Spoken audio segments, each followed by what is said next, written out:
세계 단편 소설 50선, 올더스 레너드 헉슬리 원작의 토요일 3부작 첫 번째 시간입니다.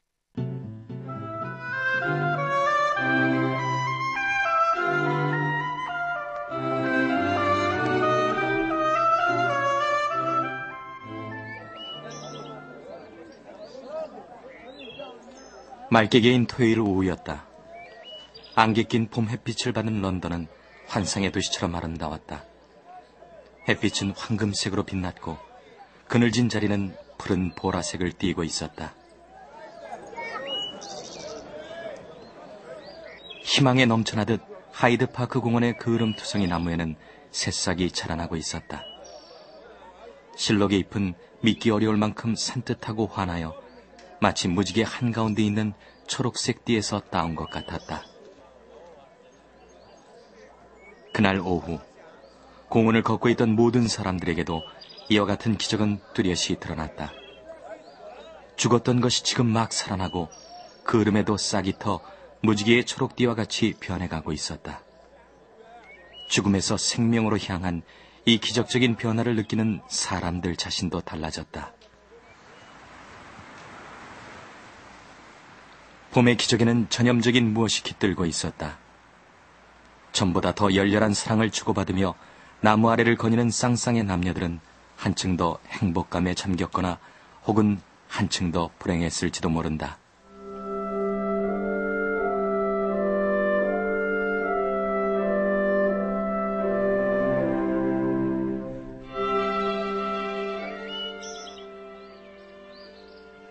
태양이 모자를 벗은 뚱뚱한 사람들의 대머리에 키스를 퍼붓는 동안 그들은 이렇게 장한 결심을 하는 것이었다. 이젠 위스키도 끊고 사무실 타이피스트를 데리고 나오는 일도 그만두고 늦잠도 자지 말아야지.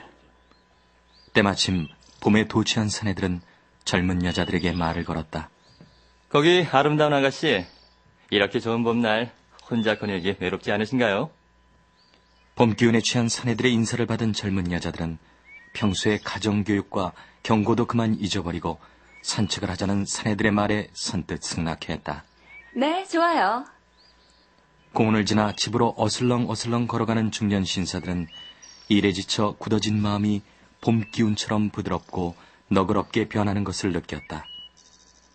그들은 한결같이 자기 아내들을 생각했다. 그들은 결혼한 지 20년이 지났건만 벼랑간 솟구치는 애정을 느꼈다. 집으로 돌아가는 길에 아내에게 줄 선물을 좀 사가지고 가야지. 선물은 무엇으로 할까? 설탕에 진 과일을 한 상자 살까? 아내는 그 과일을 좋아했지. 혹은 진달래 화분을 한 개? 혹은... 그러자 비로소 지금은 토요일 오후라는 생각이 들었다. 가게는 이미 모두 닫혀 있을 것이다.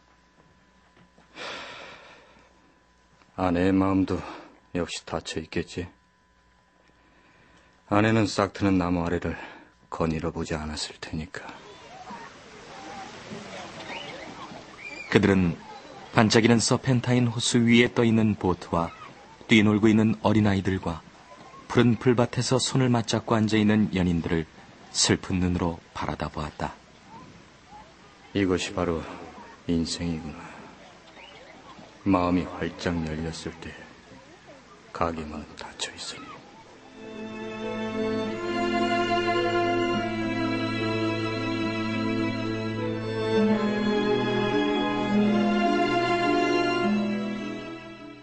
이 빛나는 봄빛과 싹트는 나무들이 사람들에게 전하는 감동을 피터 플랫도 느낄 수 있었다. 그 역시 이런 것에 전보다 더한 고독감과 실망감을 느꼈던 것이다.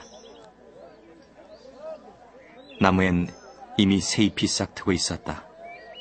그런데 그는 죽은 듯 활기가 없었다. 연인들은 끼리끼리 짝을 지어 거닐고 있는데 그는 홀로 걷고 있었다.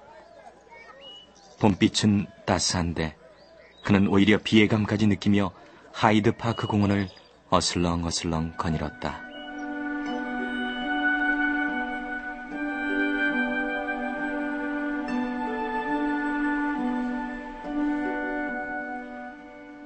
여느 때처럼 그는 마음의 위안을 얻기 위하여 상상의 날개를 펼쳤다. 이런. 아가씨, 발목을 삐었군요. 괜찮으신가요? 일어설 수가 없어요. 그대로 계세요. 제가 도와드리겠습니다. 그의 상상은 이를테면 어느 젊은 미인이 바로 자기 앞에서 돌에 미끄러져 발목을 삔다. 그러면 피터는 실제보다 키도 훨씬 커지고 얼굴도 훨씬 멋진 미남자가 되어 넘어진 아가씨에게로 달려가 응급치료를 해준다. 택시!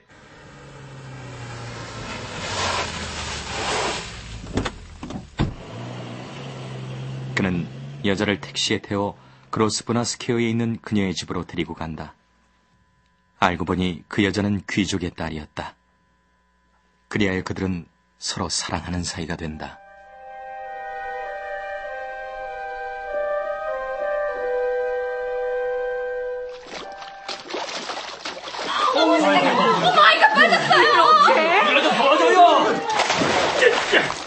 젊은이가 들어갔어요. 아이를 구했나봐요. 아유, 멋진 장면이네.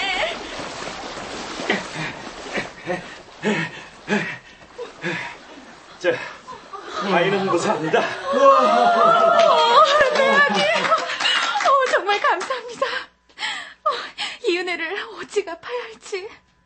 그의 상상은 또 다른 나래를 편다.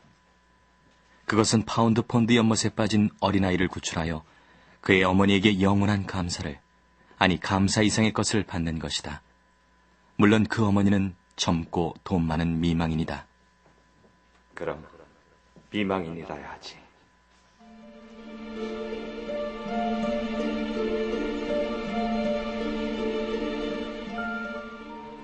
또는 어떤 여자가 슬픈 표정을 지은 채 매우 쓸쓸하게 혼자 벤치에 앉아 있는 것을 본다. 그는 대담하면서도 공손하게 그 여자에게 가까이 가서 모자를 벗고 빙긋이 미소를 던진다. 적적하시겠습니다. 그는 말을 건다. 너무나도 맵시 있게 말이 술술 나온다. 랑카시어 사투리에 티도 없고 보통 때에는 입을 열고 말을 하는 것이 고통이었을 정도의 그 끔찍한 말더듬거림도 전혀 비치지 않는다. 아가씨, 쓸쓸해 보이시는군요. 저도 그렇답니다. 옆에 잠시 앉아도 될까요? 여자는 미소를 띄워 그를 바라본다. 옆에 앉아도 좋다는 긍정의 미소다. 그는 여자 옆에 앉는다. 참 좋은 날씨군요. 하지만 이런 날일수록 전 더욱 쓸쓸해진답니다. 왜요? 사실 전 고아랍니다. 결혼해서 로슈데일에 살고 있는 누이가 한 명 있지만 누이도 출가했으니 저 혼자인 셈이죠. 이런 날이면 저 혼자라는 사실이 더욱더 견디기 힘들답니다.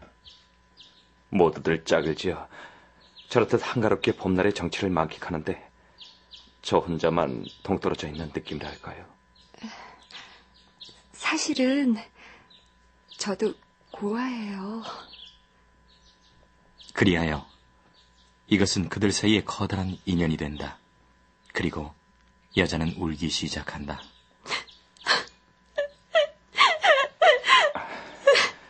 울지 마세요. 제가 있지 않습니까? 이 말을 듣자 여자는 다소 쾌활해진다. 우리 함께 영화나 보러 갈까요? 영화요? 외로운 사람끼리 말입니다. 네, 좋아요.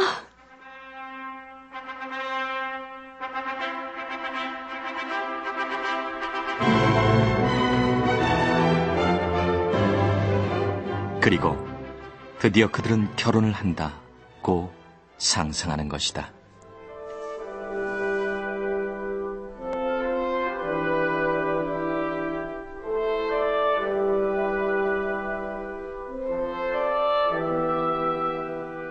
그러나 실제로 그에겐 아무런 사건도 일어나지 않았고 또 자기가 외롭고 쓸쓸하다고 누군가에게, 특히 여자들에게 이야기할 만한 용기조차 없었다.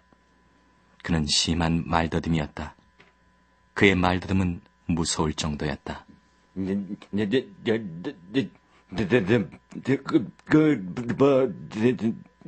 키는 짝달막한데다 안경까지 쓰고 있었고 얼굴에는 거의 언제나 여드름이 잔뜩 깔려 있었다.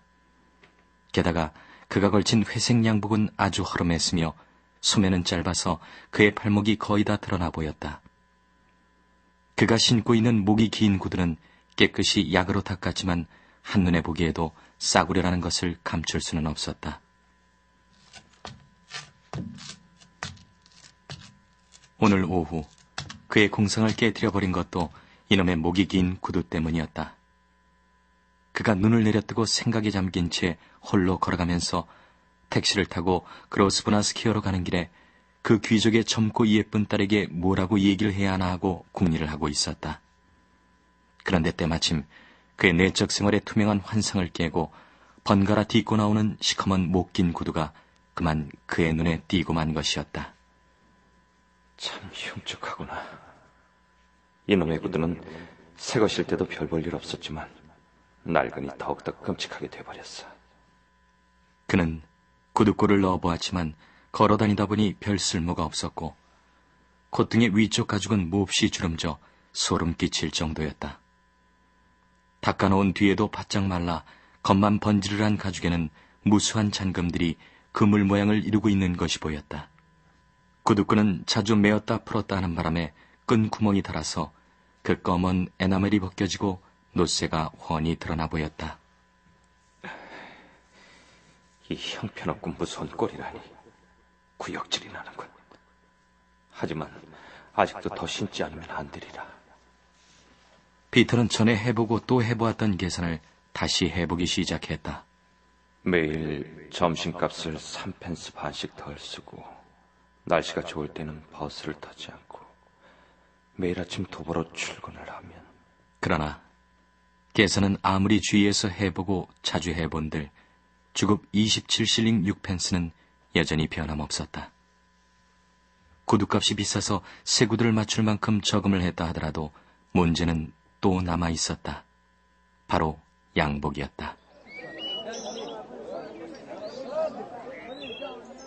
게다가 설상가상격으로 나뭇잎이 싹트고 태양이 빛나는 이 봄에 그는 연애하는 여러 연인들 틈에 끼어서 홀로 걷고 있었던 것이다. 현실은 오늘따라 그에게 너무나 견딜 수 없는 것이었다. 피할 수가 없었다. 그는 이 현실로부터 도망치고 싶었다. 그러나 그럴 때마다 구두는 그를 추격하여 비참한 명상으로 이끌어갔던 것이다.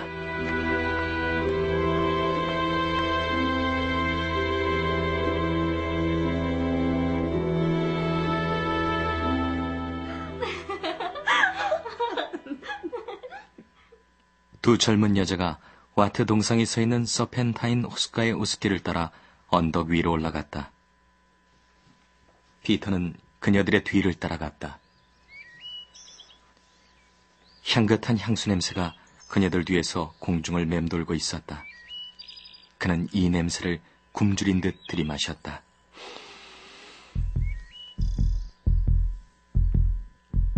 가슴은 전에 없이 무섭게 고동치기 시작했다. 그에겐 그녀들이 신비해 보였고 사람 같아 보이지조차 않았다.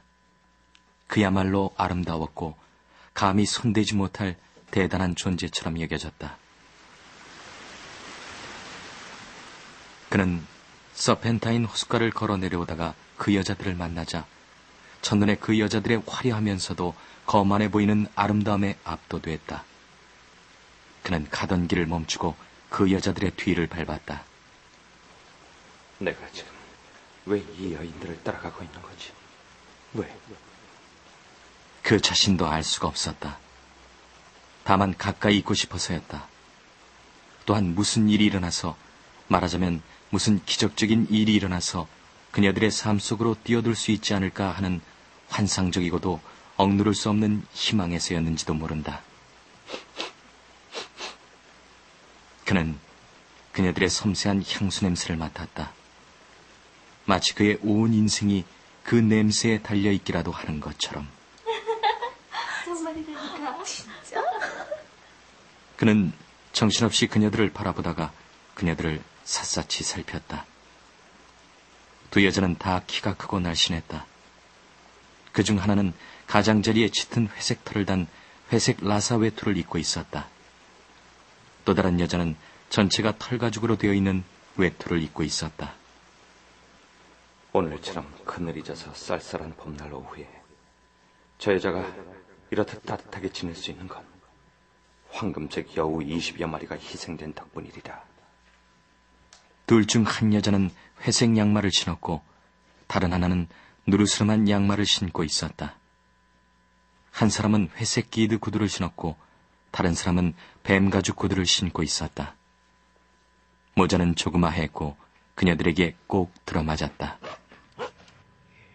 조그마한 검정색 프렌치 불독이 그녀들의 뒤를 바싹 따르는가 하면 때로는 앞장서면서 따라가고 있었다. 개 목걸이에는 얼룩진 늑대 털가죽 장식이 붙어 있었는데 그것이 검은 개의 머리 주위에 옷깃처럼 나와 있었다. 피터는 그녀들의 뒤를 바싹 붙어서 따라 걸었다.